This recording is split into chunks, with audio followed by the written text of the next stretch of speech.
Today, I'm announcing that the Liberal Party has reached an agreement with the new Democratic Party to deliver results for Canadians now. This supply and confidence agreement starts today and will be in place until the end of this Parliament in 2025. Canada has woken up to the Axis of Weasels. An NDP Liberal coalition has long been rumored, but now is codified. I'm Adrienne Batra. With me are Brian Lilley and Warren Kinsella. All right, Warren, the Liberal Party and Justin Trudeau's government has now added the NDP to the fold officially. So what's happened to the Liberal government that you used to work for and love? Well, it's gone. It doesn't exist anymore, and as I've just filed a column for the paper saying, going back to Mr. Turner and Chrétien and Martin Dion, the old Liberal Party is gone. And but so too is the NDP. I think as of this morning, what we're seeing is the friendliest of friendly takeovers of the new Democratic Party of Canada, and Jagmeet Singh no longer matters. He has rendered Justin Trudeau, who was previously, by the decision of the Canadian people, a minority prime minister, he has rendered him a majority prime minister until 2025. And I know they're allowed to do that. I think the point all of us need to make is they shouldn't do that. That is not the will of the Canadian people, and that's why I called it in the column, the Axis of Weasels. They look like a bunch of weasels. Canadians sent a minority parliament back, Brian, did not give Justin Trudeau that majority he so coveted in the last election, but the NDP has been propping them up for years now. And now, as I said, this is simply codified. So how far to the left have the Liberals tacked to court the NDP in order to, what we have heard, the deal is to at least not have an election until 2025? Well, just to use one of the policy issues, and it's a long, detailed list of what the Liberals agreed to get the NDP to support them. They have effectively adopted the NDP platform as their own. They're going to increase taxes on Canada's big banks and insurance companies. And some people might say, yay, great. Well, no, because they're also going to make them pay a Canadian recovery dividend. So we're going to be pushing our tax rates up to American levels or higher, which, going back more than a century, back to Laurier and MacDonald, Canadian governments kept our taxes just enough lower than the Americans so that we were more competitive, so that people would say, well, let's invest there, we can make more money.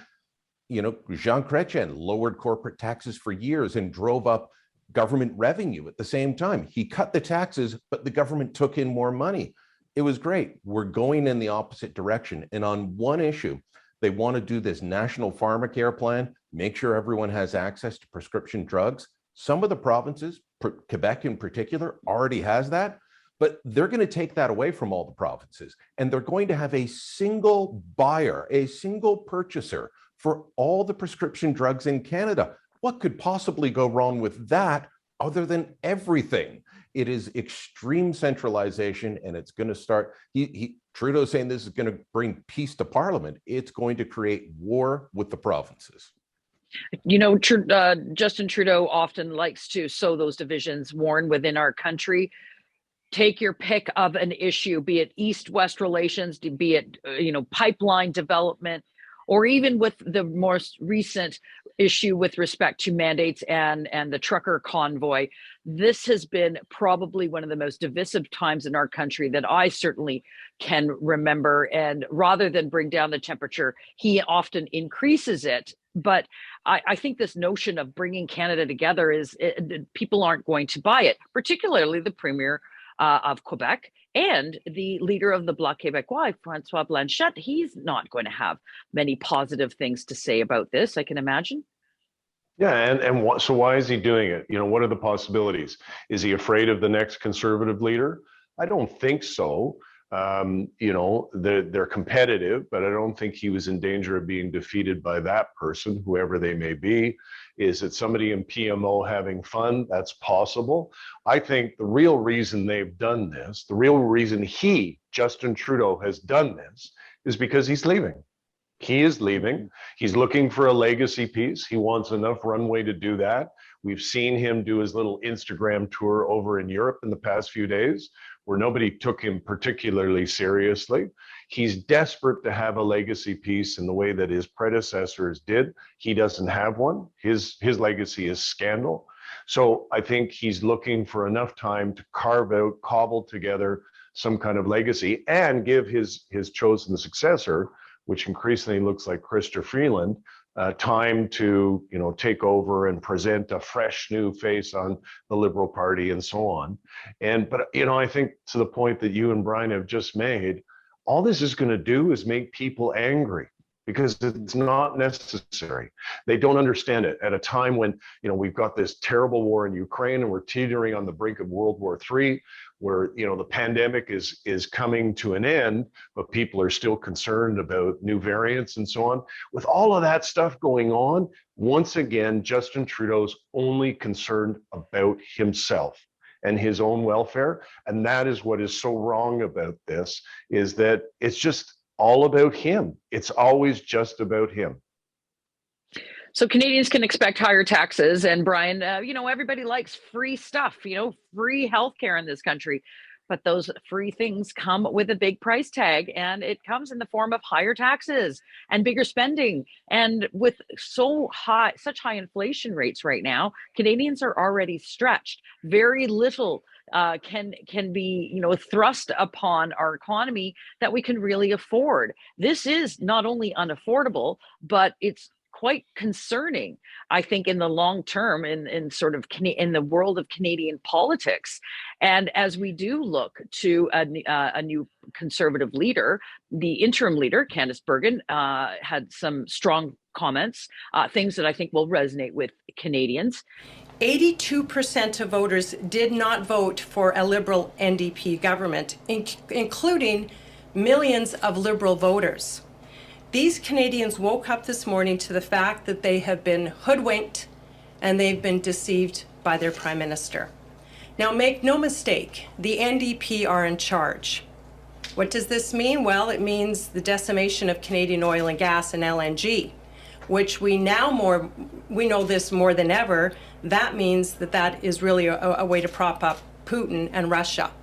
It also means $214 billion, just that we know of, in new spending for Canadians. And that's who's going to be spending. That's who's going to be bearing the brunt of the new NDP Liberal government. All of which for Canadians means more debt, more inflation, more jobs lost, more uncertainty, and frankly, more polarization. This is not a good day for Canadians. Right now, the Conservative leadership is happening under all of the veil of everything that Warren has just mentioned. So is that a calculus in Trudeau getting this deal done with Jagmeet Singh? Is there real concern that if, for example, they pick Charest, that it spells potential electoral defeat? Let's peel back the curtain a little bit here. What's really at issue? I really don't think the Conservative leadership is why they're doing it. I think it is because Justin Trudeau has long wanted to do a hostile takeover of the NDP, much like Kathleen Wynne in Ontario.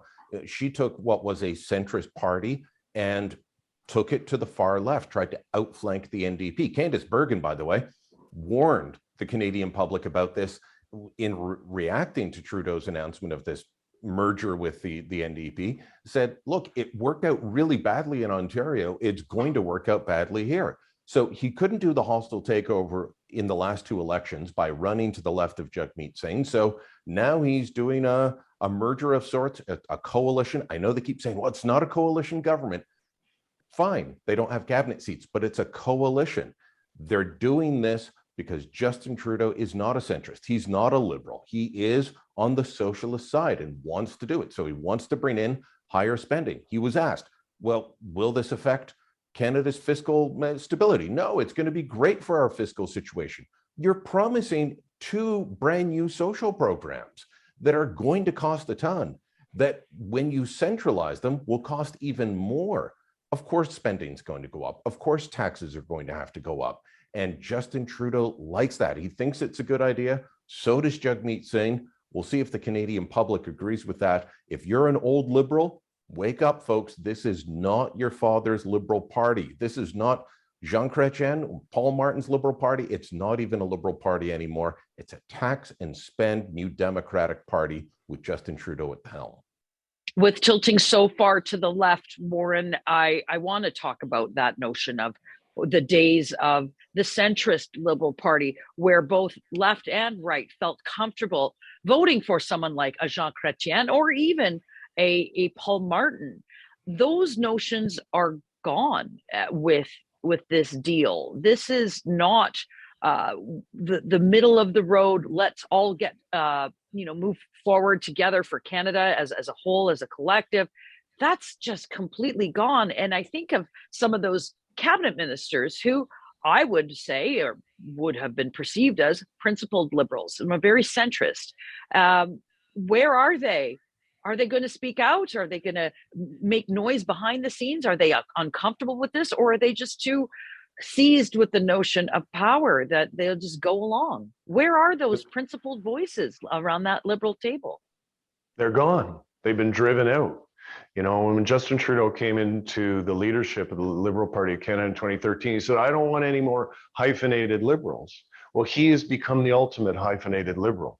He's a New Democrat Liberal. It's a new appellation. It's a new species in Canadian politics.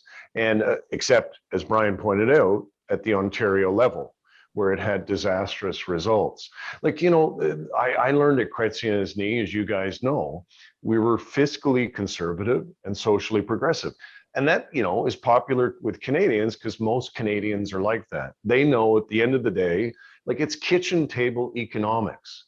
In order to have the good stuff like healthcare and support for people during a pandemic, you need to have some money in the bank. You need to have a balanced budget. You need to have a fiscal capacity to do that.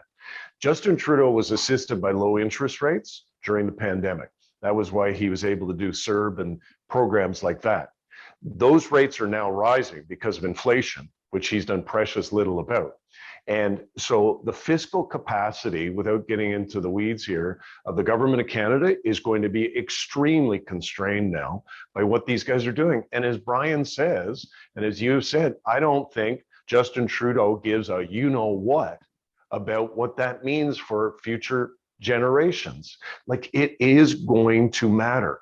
We are not going to be able to have some of those social programs in the future because of what happened this morning. And it's a shameful moment. It's a dangerous moment for the country. Well, once that next federal election comes along, perhaps Canadians will have 1 trillion reasons to vote Conservative, because that's going to be our federal debt. Let us know what you think in the comments below. Log on to Facebook and Twitter, and don't forget to subscribe to our YouTube channel.